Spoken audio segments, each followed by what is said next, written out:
সাম্প্রতিক সময়ে তাইওয়ান ইস্যুতে উত্তেজনা নতুন মাত্রা পেয়েছে।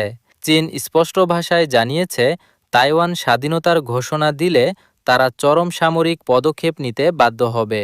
এদিকে তাইওয়ানে মার্কিন অস্ত্র সরবরাহ, ক্ষেপণাস্ত্র মোতায়েন এবং সামরিক সহযোগিতা নিয়ে চীন ও যুক্তরাষ্ট্রের সম্পর্ক আরও তিক্ত হয়ে উঠেছে। চীনের প্রেসিডেন্ট শি জিনপিং এবং যুক্তরাষ্ট্রের প্রেসিডেন্ট ডোনাল্ড ট্রাম্পের সাম্প্রতিক আলোচনাতেও এই ইস্যুতে চরম উত্তেজনার ইঙ্গিত পাওয়া গেছে। চীন সতর্ক করে বলেছে, যুক্তরাষ্ট্র যদি তাইওয়ানকে সামরিকভাবে সহায়তা অব্যাহত রাখে তাহলে পুরো অঞ্চলে বড় ধরনের সংঘাত তৈরি হতে পারে। অন্যদিকে ডোনাল্ড ট্রাম্পও তাইওয়ানকে আনুষ্ঠানিক স্বাধীনতার ঘোষণা না দেওয়ার পরামর্শ দিয়েছেন।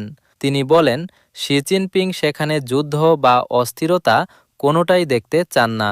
তবে তাইওয়ানের প্রেসিডেন্ট লাই চিং-তে আগেই জানিয়েছেন, আনুষ্ঠানিক স্বাধীনতা ঘোষণার কোনো প্রয়োজন নেই, কারণ তাইওয়ান নিজেদের আগেই একটি সার্বভৌম রাষ্ট্র হিসেবে বিবেচনা করে।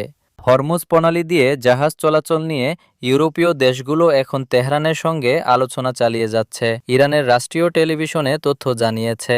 কোনো নির্দিষ্ট দেশের নাম প্রকাশ না করে প্রতিবেদনে বলা হয়, পূর্ব এশিয়ার কয়েকটি দেশ, বিশেষ করে চীন, জাপান ও পাকিস্তানের জাহাজ চলাচলের পর এবার ইউরোপীয় দেশগুলোর প্রতিনিধিরাও প্রণালী অতিক্রমের অনুমতি পেতে ইসলামিক রেভলিউশনারি গার্ড কোর অর্থাৎ আইআরজিসি নৌবাহিনীর সঙ্গে আলোচনা শুরু করেছে।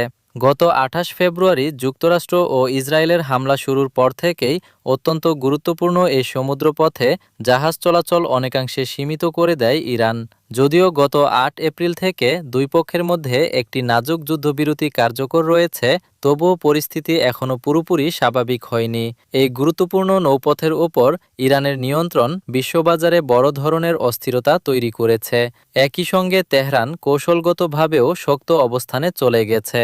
অন্যদিকে যুক্তরাষ্ট্রও ইরানের বিভিন্ন বন্দরের ওপর নৌ অবরোধ বজায় রেখেছে। স্বাভাবিক সময়ে বিশ্বের মোট উৎপাদিত তেল, তরলীকৃত প্রাকৃতিক গ্যাস বা এলএনজি এবং আরও বহু গুরুত্বপূর্ণ পণ্য এই হরমুজ প্রণালী দিয়েই পরিবহন করা হয়। বৈশ্বিক জ্বালানি সরবরাহের জন্য এই পথ অত্যন্ত গুরুত্বপূর্ণ বলে বিবেচিত।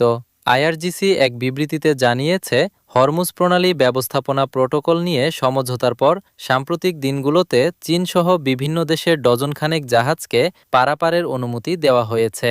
যুদ্ধ শুরু হওয়ার পর থেকেই তেহরান বারবার বলে আসছে, হরমুজ প্রণালীর পরিস্থিতি আর কখনো যুদ্ধপূর্ব অবস্থায় ফিরে যাবে না। এমনকি গত মাসে ইরান জানায়, এই প্রণালীতে আরোপ করা টোল বা মাশুল থেকে তারা প্রথমবারের মতো উল্লেখযোগ্য পরিমাণ আয় করেছে। আজ